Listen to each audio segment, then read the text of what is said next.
एक मुलाकात ऐसी शख्सियतों के साथ जिन्होंने दिया है अपने जीवन को एक नया मुकाम।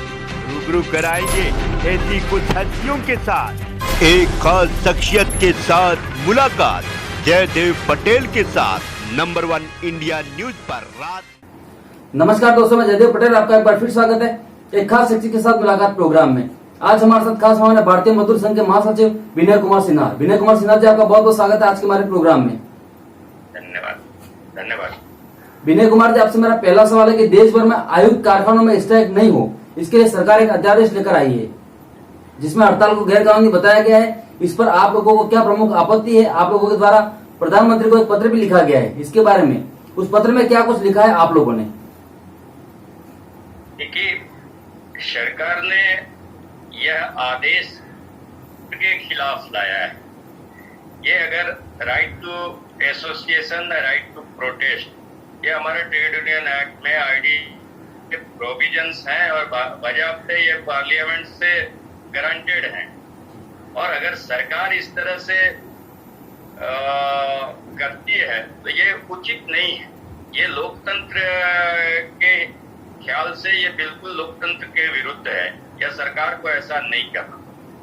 सरकार की समस्याएं हो सकती है तो सरकार को स्टेक होल्डर से बात करना चाहिए, उसको कॉन्फिडेंस में लेना चाहिए। ये तो इस तरह से है कि आप मुझे मारेंगे भी और मुझे रोने भी नहीं देंगे। ये अगर हम कहें तो ये अत्याचार के सिवा और कुछ भी नहीं है मजदूरों पर।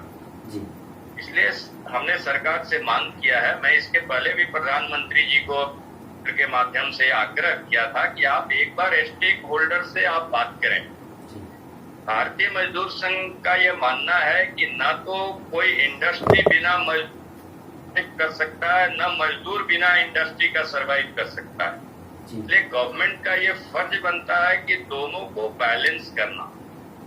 जो सरकार फेल कर रही है, जो सरकार के सलाहकार हैं, वो इस सरकार को या तो बदनाम या इस सरकार को अक्षम साबित करने के लिए सरकार को इस तरह दे रहे हैं जिससे ये न तो देश के हित में है, न मजदूर के हित में, न ही वो सरकार के भी हित में नहीं। जी विनय कुमार जी, एक और आरोप ये भी लगाया गया है या लगाया जा रहा है, जिसमें क्या आपको लगता है कि कॉर्पोरेटाइजेशन से प्राइवेटाइजेशन की और ये मामला जा सकता है?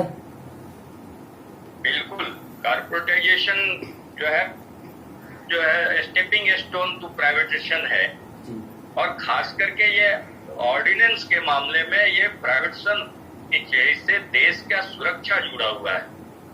ये केवल हम इसको एक इंडस्ट्री के रूप में नहीं ले सकते, बाकी इंडस्ट्री पर ये लागू हो सकता है, लेकिन इससे देश की सुरक्षा, हमारा जो सेक्रेट्स है, ये सेक्रेट्स जो है लीक होगा। इसलिए हम भारतीय मजदूर संघ के नाते हम केवल मजदूरों की ही लड़ाई नहीं लड़ते, हम इस देश और राष्ट्र के लिए भी लड़ाई लड़ते हैं। और जब कभी भी कोई इंडस्ट्री प्राइवेटाइज होता है तो सरकार ये दावा करती है या आश्वासन देती है कि हम मजदूरों के हित का रक्षा करेंगे। यहाँ भी इन्होंने आश्वासन दिया है कि हम मजदूरों के किसी हक को नहीं मारेंगे। लेकिन केवल मजदूरों का हक सुरक्षित रहे और देश सुरक्षित नहीं रहे, यह भारतीय मजदूर संघ को स्वीकार नहीं। ने इसका विरोध किया और मांग किया है प्रधानमंत्री जी से कि इस अध्यादेश को वापस ले। विनय कुमार जी, क्योंकि ये अध्यादेश है तो पार्लियामेंट में भी बिल भी आएगा, तो क्या आप चाहते हैं कि बिल आने से पहले सरकार आप लोगों से बात करे, बिल नहीं लाए? यही तो मैं प्रधानमंत्री जी से यही निवेदन किया है कि इस अध्यादेश को लाने से छवि भी खराब हो रही है कि आप जबरदस्ती कर रहे हो। आपको थम्पिंग मेजॉरिटी है, आप कुछ भी कर सकते हो, लेकिन इसका परिणाम अच्छा नहीं आएगा। हम अगर किसी को सप्रेस करेंगे तो ये इसका कहीं न कहीं रिएक्शन होगा जो देश नहीं होगा। और आज ये इतनी आतंकवाद या असामाजिक तत्व की गतिविधियां जो बढ़ रही हैं, वो एक तरह से इस तरह के शोषण का ही परिणाम है। इसलिए प्रधानमंत्री जी से मेरा निवेदन है, आग्रह है कि इस अध्यादेश को वापस ले और स्टेक होल्डर को कॉन्फिडेंस में ले। अगर यह देश हित में होगा, संघ सरकार के वैसे सभी निर्णयों के साथ है जिसमें देश का हित हो, मजदूरों का हित हो, तो भारतीय कोई हम इस सरकार के ऐसे निर्णय का विरोध नहीं करते जिसमें कि राष्ट्रहित निहित हो, लेकिन इसमें देश की सुरक्षा असुरक्षित हो रहा होगा, इसलिए हम इसका विरोध करते हैं। जी विनय कुमार जी, भारतीय मजदूर संघ है वो आरएसएस की विचारधारा से है और आपको भी पता है कि भाजपा और आरएसएस का क्या संबंध है। ऐसे में सवाल ये भी सामने आएंगे कि सरकार तो आप ही की है, क्योंकि लोग तो ये भी कहेंगे लोगों का काम है। देखिए, ये इसमें कोई दो मत नहीं है कि हम स्वयं सेवक संघ के एक अभिन्न अंग हैं और भाजपा ही नहीं, ऐसे कई संगठन राष्ट्रीय स्वयं सेवक संघ के हैं जो समाज के विभिन्न क्षेत्रों में स्वतंत्र रूप से काम करते हैं। मैं आपको शुरू में कहा कि न तो जो सरकार का काम, सरकार का अपना प्रायोरिटी है, कोई भी दुनिया की सरकार किसी एक पक्ष से नहीं चलेगी। अगर मैं यह अपेक्षा करूं कि सरकार केवल उद्योगपतियों के भरोसे चले, नहीं चलेगी। हम यह अपेक्षा करें कि सरकार केवल मजदूरों के भरोसे चले, वो नहीं चले। उनका स्वतंत्र दायित्व है, मेरा स्वतंत्र दायित्व है।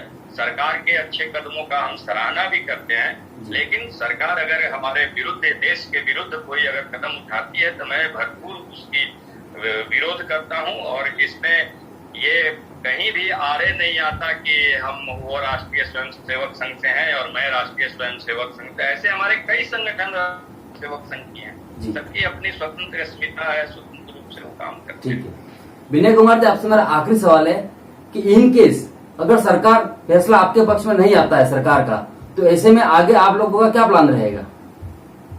देखिए, सरकार अगर मजदूरों की बात नहीं सुनती तो हमारी जो क्षमता है उस क्षमता के अनुरूप मैं इस विषय को तक से संसद तक हम आंदोलन करेंगे, संघर्ष करेंगे। परिणाम क्या होगा ये तो मेरे हाथ में नहीं, लेकिन हम अपनी पूरी क्षमता के साथ इस विषय को, क्योंकि इसमें देश की सुरक्षा निहित है और हम बाकी सभी नागरिकों से भी यह अपील करेंगे कि सरकार के इस निर्णय का विरोध और इसको जन आंदोलन का स्वरूप दें।